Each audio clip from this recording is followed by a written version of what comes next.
I wish to thank you all for being with us today for the fourth interview in our series, Women Talk About the Middle East, which is a part of the Living in Harmony project at the Wolf Institute, generously supported by the Shasha Foundation.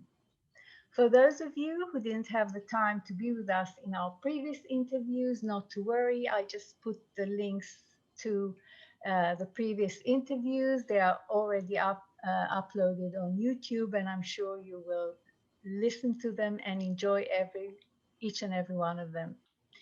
I am delighted to present today our fourth guest in the series, Niran Bassoon, who left Baghdad in 1973, lived in Israel until 1987, and then moved to London, where she lives with her family. Niran Bassoon is the daughter of Salim Bassoon, a leading and pioneering Iraqi journalist, and Miriam Mullah, who was one of the first female writers in Iraq.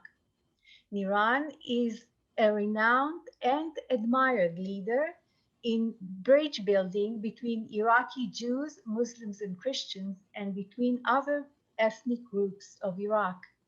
Through her various activities, and she creates and renews friendships and dialogues between members of these groups. By establishing these bridges, Niran's aim is to reconnect Iraqis all over the world and rekindle past relationships. She is the only Iraqi female in London to form an Iraqi Cultural Forum and the only Iraqi Jewish YouTuber to be active also on Facebook and Instagram with hundreds of thousands followers and viewers. Iraqis describe Niran in many titles and names, such as a peace dove, the son of Iraq, and an Iraqi palm tree.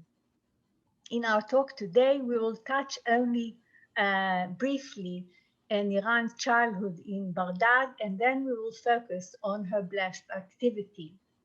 So first, Niran, thank you so much for being with us today and sharing with us your experience, your very interesting experience. Thank you, Mira. Thank you.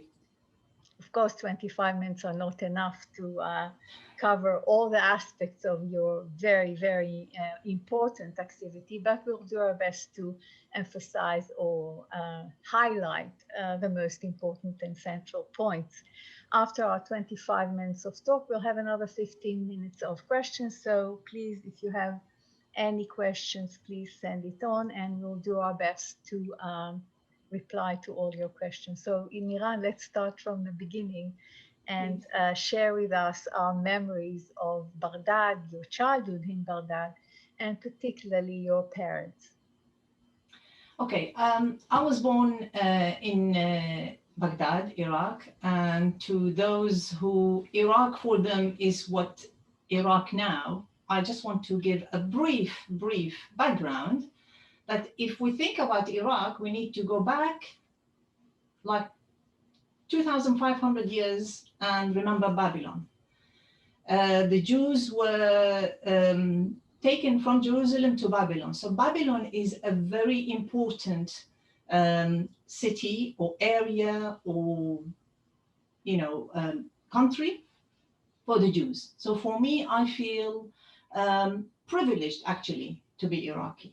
My roots go like 2,600 years in Iraq. So I don't want to let go now. But when I was younger, I left Iraq when I was 16. So I was quite young, especially when I was born. My childhood was normal childhood, going to school, having friends, though I didn't have family because my both parents' families left in the 50s. So I didn't have a grandma, I didn't have a granddad. I had only a few cousins. I had one uncle left with his children and a cousin of my mom. And that's it. That was my life. Did you live in a neighborhood where you had Jewish neighbors or? It was a mixture. It was a mixture. There is no area in Baghdad which is purely Jewish. They all mixed together. I mean, I think there was one Jewish family on top of our road, but the rest were mixture, Christians, Muslims, English people, Palestinians. Our next door neighbor was Palestinian. On the other side was the Sri Lankan consul. Few doors away were French. So the neighborhood was cosmopolitan. It wasn't really, I mean, from background and from religion, from, you know, all you know, sort of life. Did you have any special, I mean, as a Jewish family, did you celebrate all the festivals and Oh, yes. Shabbat and everything? Yes, despite that my dad was a very secular person. So we did all the festivals, but we were not religious. We celebrated Passover, we celebrated New Year, everything. We fasted on Yom Kippur, but we had tendency to be more secular in the house. Now, it's very important for me. I mean, I am a product of two, for me, giant people. My dad, who was, as you explained, he was one of the pioneers of journalism in Iraq. He worked in, I think the first article he wrote when he was 17. He was arrested a few times because he was very courageous. Remember that. Yeah, we have to remember that. He was courageous, not because he was a villain, but because he was courageous and he was very patriotic and he wrote against the government. He had nearly all his friends were non-Jews, were Muslims, you know, journalists and writers and poets. So, I mean, I can share a screen with you just to show you a bit about my dad, if I may. Of course. I don't know if you can see. Can you see my screen? No. Try again. I'll try again. Where are you?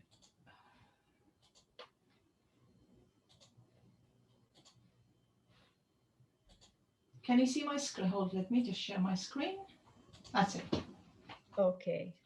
So, just very simple. That's Iraq. Just for people who want to see where Iraq is, and you can see Baghdad and you can see Babylon. It's very near. So yeah, it's Baghdad is very dear to me. So. This is my document just to show that I was actually born in Iraq. This is my ID card, and it shows that I was born in Iraq. So whoever thinks that I'm not Iraqi, this is a proof. Yeah. Okay, this is my dad. As I said, he was a journalist. He was really loved by his friends. I mean, you can see he's sitting here with his friends, hugging him, really feel very proud that they know him. He wrote in the major newspapers in Iraq. So as we can see here, most of them are not Jewish. No, none of them is Jewish. Yeah. And some of them are famous people. So this guy here is, I think he was the chief editor of Arandal, one of the newspapers. Yeah. You can see sitting together. This is Iraq then, sitting in a club, having a beer, having fun. So this is Iraq in the 60s, I believe. That's 50s, 60s, yeah. Oh, yeah. Yeah. Yeah. Now, he worked as a journalist, as I said, but he was as well as a reporter. So he would go and meet people like, international, delegations, Czech Republic, China, other places. You can see him sitting here and taking notes. That's before the iPad and the computer. This picture is very important. Whoever knows anything about the Middle East, the lady standing on the chair and putting her hand on my dad's shoulder is the diva called Sabah. Ah, this is Sabuha. This is Sabuha. Yeah. This is Sabuha when she came to Baghdad. Wow. Yes, and I've got another She's picture. not But blonde anyway. here. She's not blonde here, not yet. Well, I think the blonde goes with the age. The older you get, the blonder you get. Yeah. She passed away only recently. That's right. That's right. For That's those right. who In don't her know 90s. who was Sabah, Sabah was a very famous singer. I think she was Lebanese in her That's origin, right. but she became very successful in Egypt, and That's right. also an actress, a very successful and That's right. popular Diva. I mean, you actress. can't not A call real her anything but no diva. doubt. Yes. Yeah. So that's Sabah. That's part of my dad's meeting celebrities when they come to Iraq. Yeah. So Niran, we don't have much time, so we have to sure. go on. Can you show us a little bit about your Sure. mom? Now this is my mom. My mom was always in the shadow of my dad, because this is what happens in the Middle East. The woman is always by the side. She went through a lot with him, being exiled 40 days after she got married. He was exiled because he wrote against the government again. So she had to go with him for a year. At a later... Which year was it? What year was it? 1948. 48, before the massive immigration of the Jews from Iran. That's right. That's right.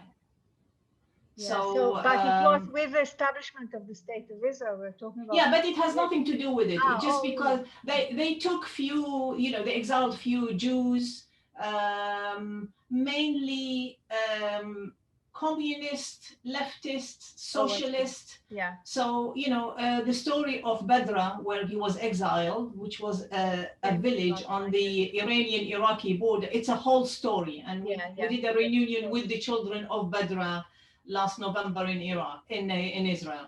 Yeah. So that's my mom. And you can see here 1930s. You would not believe this is Iraq. I mean, my mom is wearing short trousers. Yeah. This is the Scout. Yeah. This is Scout in Iraq.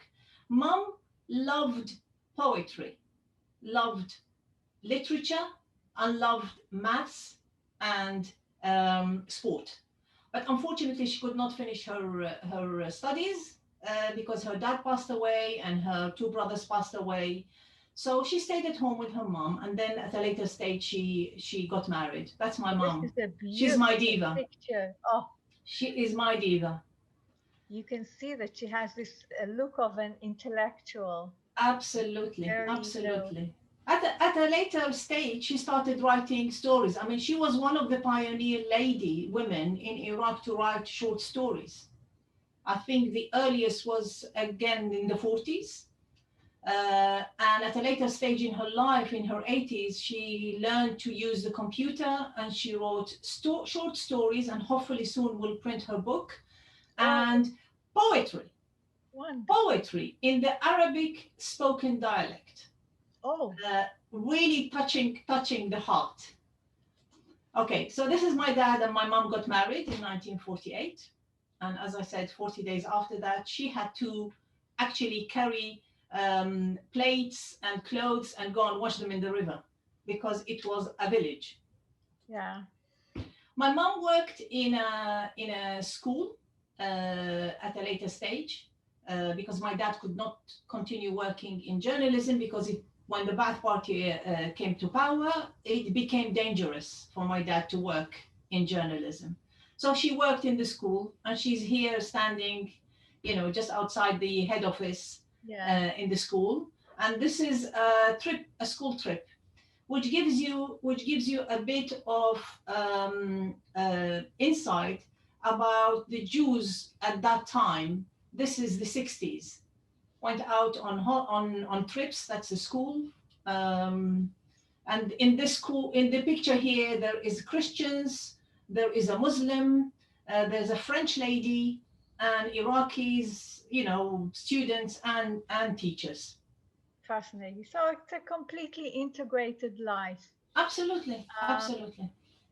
Niran, we have to move to our next Yeah, stage. So if you have some more photos about the period before you left Iraq, you can show us the, now. yeah. This is the picture of me, and this is really me. I'm always inquisitive.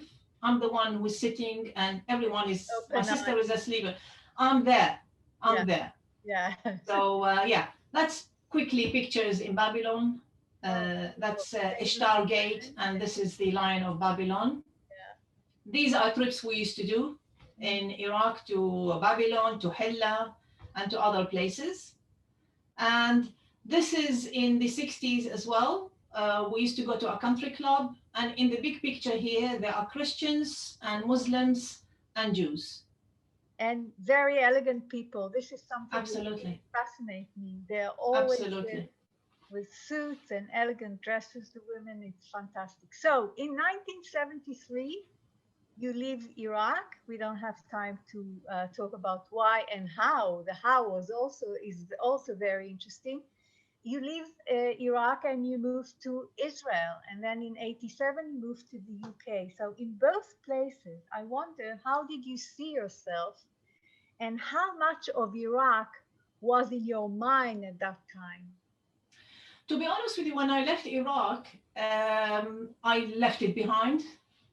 I literally left it behind. Okay, I'm Iraqi. I'm not denying this, but I did not carry it with me. I carried the music. I carried the food. I carried maybe some behaviors, but I didn't carry it with me. For me, that was the past. How about the I language? was the language, yes, a language at home and with people, yes. But when you are young, you want to integrate very quickly and to be part and not to be different. With your age, you want to be unique. When you're young, you want just to be part of nobody, even my name. Even my name. In the beginning, people said to me, "Oh, change it to Nira," and I said, "Yeah, okay." So nobody would notice that I'm different. And with age, now I love my name because I know being unique is something special, and not I don't want to be like others. I want to be special. So I just got on. I became Israeli, going to school, going to university, and at a later stage, I finished um, a bachelor degree in fashion design. And then I came to the UK for personal reasons, family, and all this. I came to the UK. Again, Iraq was there, it wasn't there. Um, Mixed with Iraqi Jews that I knew from Iraq and met here. So Iraq was with me, but it wasn't a major part of my life. And then Uh, something very drastic happens in 2003. Uh, After I there, had two children already. yeah. So tell us about this dramatic event and what made you Okay. change or rethink your position regarding Iraq and your role in actually bringing together all Iraqis everywhere in the world. Well, my two children, I raised them to know that they are Iraqis. I mean, the food was there, the songs were there. Their dad used to speak to them in Arabic, so the Arabic was there. But I wasn't Iraqi. I didn't feel Iraqi. 9th of April 2003, when Saddam Hussein statue was toppled in Baghdad, for me, that was the switch. That completely changed me 180 degrees because I could see the light at the end of the tunnel. I could see that probably there is hope that one day I'll go and visit what I left behind, the Iraq that I left behind, maybe to resurrect the memories. So through this, what I started doing, started going to talks, to lectures, and to meet Iraqis. Because until Any then, the Iraqis, Iraqis was not the other. Not only Jewish, also any Not Iraqi. only Jewish, no, because before it was the other. It was the people that I don't know what is the ideas about the Jews. What do they think about me? Shall I tell them I'm Jewish? Shall I not tell them I'm Jewish? Do I need to talk to them? Are they from Saddam's era? Are they from Saddam's side? They're against him. I don't want to go into this problem. So, I would hear people speaking in Arabic, in Iraqi. I would smile, but I won't go and tell them, look, I'm Iraqi as well and all that. After 2003, I became like a magnet. Wherever I heard somebody speaking in Arabic, I will just go and try to speak to them. It just like brought everything back. So Allowed through, yourself to hope. You allowed yourself to hope. And and I allowed myself to be Iraqi. I allowed it and embraced Iraq back to my life. So through lectures and through talks and through conferences and through things like that, I started meeting more and more people. And one of them is my colleague uh, in the Cultural Forum that I formed, Riyad Kashi. And I love my personality. I love bringing people together. So I used to do it with the family over dinner or in the festival, something. Suddenly now my family became bigger. So we created a cultural forum where we do lectures, we host speakers, and this is again to bring people together. The lectures, the talks, the meetings are not specifically about the Jews of Iraq. It's purely about Iraq, which includes sometimes about the Jews, about different things, different subjects. And then I became more inquisitive and I wanted to try to dip into other things, into social media and all this. So I started with Facebook on my page and I started meeting people. Few journalists or film writers contacted me, or documentary writers contacted me, and because I'm fluent in the Iraqi dialect, not only the Jewish dialect, but the spoken dialect in Iraq. So they interviewed me a few times, and I became sort of noticed. Wherever I go, people will come to me, aren't you the person who was on this and this program? And this, it had a beautiful taste. It had a sweet taste that I am part of this crowd who recognize me and have no problem, because in these programs, they know that I'm Jewish. Suddenly, I realized that they don't have any problem for me being Jewish. So why not to me to approach them? So I started on Facebook, and then I joined few groups. From joining few groups, every group that I joined, they asked me to be an admin. But I don't have time for that. So I'm now an admin for one of the biggest group of the Jews of Iraq in Arabic. And then people want to be in a personal contact with me. So now I've got a personal blog on Facebook. Then and of from course, let's talk about the very important channel, your new YouTube channel, where you interview so many Iraqis, and through this you create so many connections between Iraqis who didn't absolutely. see each other for ages. Tell us more about this. Well, the YouTube started from the idea that I want to document stories of the Jews of Iraq, because general things. People know general things, and although there are a lot of videos in Hebrew and maybe in English, but there isn't much in Arabic. So I decided to record these things in Arabic to make them available for the Iraqis. And through this, I thought maybe there will be a chance that people will re-meet after leaving each other for 50, 70 years. And it happens, believe me, nearly every video that I Just do. one story. I know you have many fascinating stories. I'm following you for many years now, but one story that we have really a few minutes for this, but you must tell us Sure. one particular story. One particular story, that was the peak. I put a video end of last year, or actually beginning of this year, of an interview with somebody from Diwaniyah. Yeah. And through this story, he mentioned one of his classmates that he was his best friend. And towards the end, he said to me, and I could hear his voice. I could hear that he's trying really to hold himself. He said to me, if I know that Kan'an Jaburi, who is his friend, if he's in Australia, I would take a flight and go and visit him in Australia.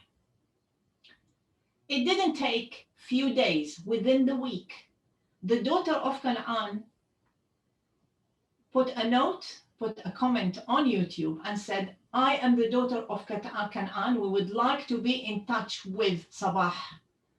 And within a week, they started calling each other and really reconnect. I think there is, I couldn't really hope more than this. It's really to connect people. Something very interesting to me is, why do you think people are interested in these interviews and in all your messages? What attracts them about it? I think, first of all, is they've never seen a Jew, and suddenly they see a Jew who looks like them, speak like them, get emotional about things that they would get emotional about it. They will smile and laugh about the same thing. I think the way that I present it as well, it's not regimental. It's, they call it in Arabic, dardasha. It's a chat. It's not an interview. It's literally a chat. Usually I go to their house, we have tea and we have this and we relax, and then we talk to each other. We don't talk to the camera. I don't prepare any questions. I only tell them that I want you to tell me about your story. So everything is relaxed. And people who were really sort of uncomfortable in the beginning, if I may say, after like 15 minutes, 20 minutes, they just opened up. And I have even an interview with somebody that was very, very not suspicious, but he wasn't comfortable about it. I couldn't stop him. I have a recording of 2.5 hours. So it brings a lot of, and Sabah, actually, regarding this guy from Diwaniyah, Sabah, after that, he said to me, I never thought I'm going to reconnect. And he started, following the comments and all that. I don't know if he's on today or not, but every time I speak to him, he thanks me for really bringing all this stuff. He never thought that he will feel that emotional about Diwaniyah. And people started communicating with each other, and it's lovely. Not through me. I will contact them, we connect them, and that's it. Let them talk. But the interesting thing, I think that the needs of the Iraqi Jews to create this dialogue are a bit different from the needs of Iraqis, Muslims or Christians or other groups, whether they are in Iraq or outside Iraq. I wonder if you can tell us about the differences of which group. What are the expectations of each of these groups from this dialogue? To be honest with you, I think the Iraqi Jews, they want to sort of return back to memories and document, because this is what I tell them. I want to document things because I am learning as well. I lived in Iraq when there were about 3,500 people. A lot of people lived in other cities, which I didn't know. So I'm meeting and learning about my background, about my Iraqiness, and my Iraqi Jewishness through them. The other side, the Muslims, I think they are fascinated to know, to see the Jews speaking their language. And what it triggers a lot of memories that they heard from their grandparents, they heard in the neighborhood, they read in books, and suddenly this is life in front of them. I mean, I know I've got a friend of mine, I think she saw one of the videos with Fuad Akka from El Nasriya. I think she probably watched it 20 times. She says every time she has a moment, she sits and watches it. And she's from Baghdad. It's this reconnection, and it's constant. Unfortunately, because of Corona, I couldn't travel again since November. So I haven't actually uploaded anything for the last probably 8 months. And the comments are still there. People are discovering and rediscovering and watching it again and learning another part here and another part here. And I get constant comments asking for please, please, please continue this. We're waiting for you. Why you have disappeared? It's really, really heartwarming. And through this, I started Instagram and other things. Can you characterize the followers from Iraq, particularly those who are in Iraq? Are they young? Are they old? Are they? I think the majority. Well, you can't. You see, on YouTube, you cannot see a profile. Yeah, but so it's very, very difficult. Yeah. But from the comments, I can see that they are youngish, because a lot of them are saying, my granddad said that, my mom said that. So, and it's wonderful, because I think the young people are the future. If they are from youth, recognize and know about the Jews, I think there is hope. And don't forget, older people won't go on YouTube and create an account and put a comment and all this. So the majority would be. And by the way, it's not only Iraqis. I've got followers from the Emirates. I've got followers from Saudi Arabia. I've got somebody from Algeria. They are fascinated because the Iraqi Jewry is a very big community. So they're learning about the Jews through the Iraqi Jews and through this channel, which is in Arabic. Yeah, Niran, can you show us some more of your photos for a few minutes? Let's go through the one. I actually I don't think I have. Let me see what I have. Those of the Facebook and... Yeah, I mean, look, this is my motto. Bridges need two sides to build. I can work 24/7, but if there isn't the other hand, I cannot do anything. And thank God there are many other hands. Okay, this is my forum, and it's written here, Muntada Awlad al-Taraf, which is very Iraqi. Anyone who reads it usually feels the warmth in their heart. Yeah, translate it into English. It's the children of the neighborhood children, or the gang of the neighborhood. Yeah. It's pure Iraqi. So these are the events that we do. This is an event I was invited to participate in an exhibition about Iraq in Imperial College. And on this picture, that's the Iraqi ambassador to the UK, came to visit our stand. This is what I created, and they purely asked me to do a stand for the Jews of Iraq. Mm-hmm. But I did for both. Yeah. Through the forum, I sell books that I bring from Israel and I bring from Iraq, and again, I build a bridge, a cultural bridge. This is other events. This is the artist Michael Rakowitz, who I hosted in Awlad al-Taraf as well. This is Fuad Zlouf, who is an Iraqi Jew, is a writer. Other events, Yair Dalal, musician. Ihsan Imam, who is an Iraqi musician. This is a talk about the modern Iraqi art.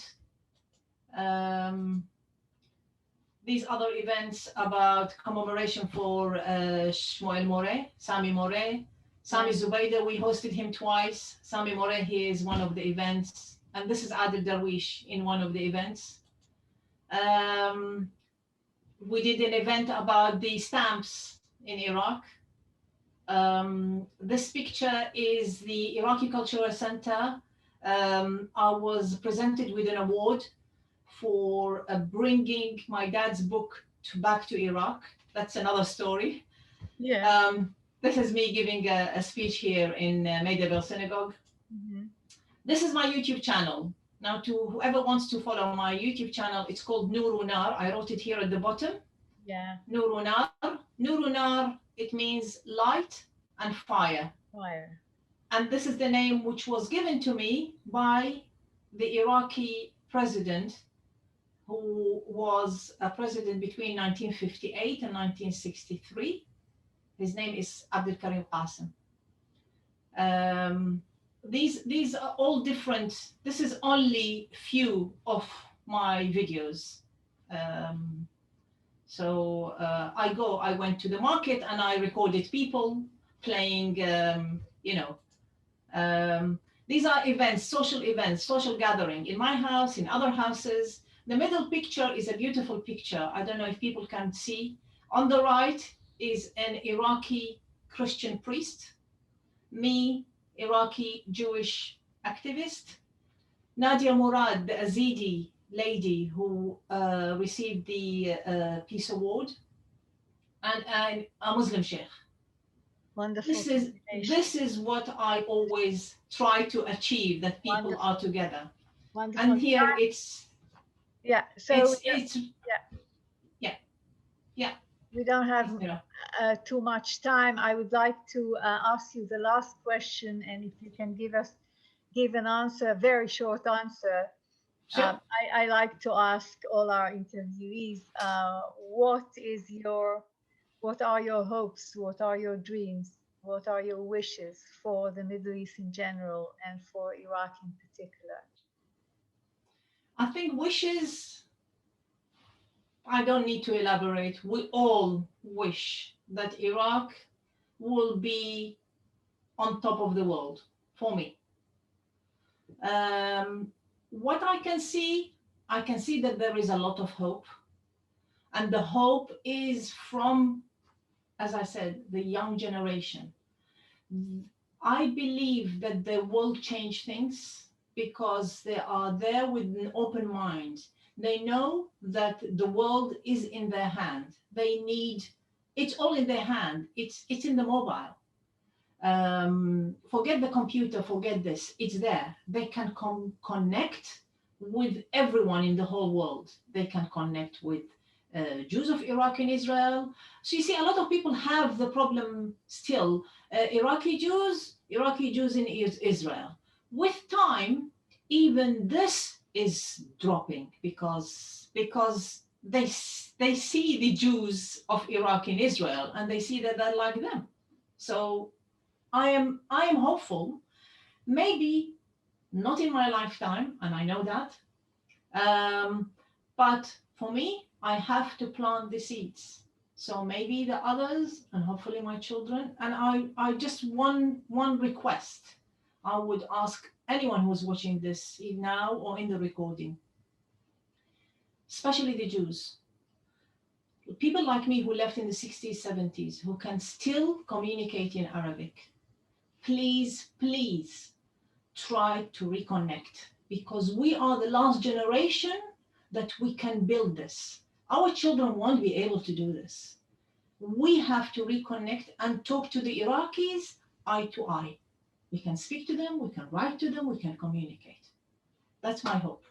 Inshallah, it will happen. Now we'll move to the questions from the audience. We had two very diligent participants who already sent questions. So, and you can see from the question that they are Iraqis. I'll read to you only a part of it because it's each question is really very, very long. So I'll try to make it short. Nuha asked, what is the success rate so far of this bridging project? And what strategy are you following to build these bridges as this really tough task to achieve? The success rate, to be honest with you, is more than unexpected. Look, if I sleep only 4 hours, 5 hours. I know you are. Contacting people all over the globe, because we're different times. I became a center of people who are looking for information. So if anyone is doing master's degree or PhD about the Jews of Iraq, and there are few actually studies in universities in Iraq about the Jews, whether about their life, whether about a certain personality, I became the contact person. So they'll contact me on Facebook, usually on Facebook, on Messenger, and ask, I'm doing this and this, can you help me? So I connect people, whether from Israel, whether from here. People, I hope, I just was introduced to a young filmmaker a few days ago, and we're working together. He's trying to make a film about the second generation and third generation Iraqis.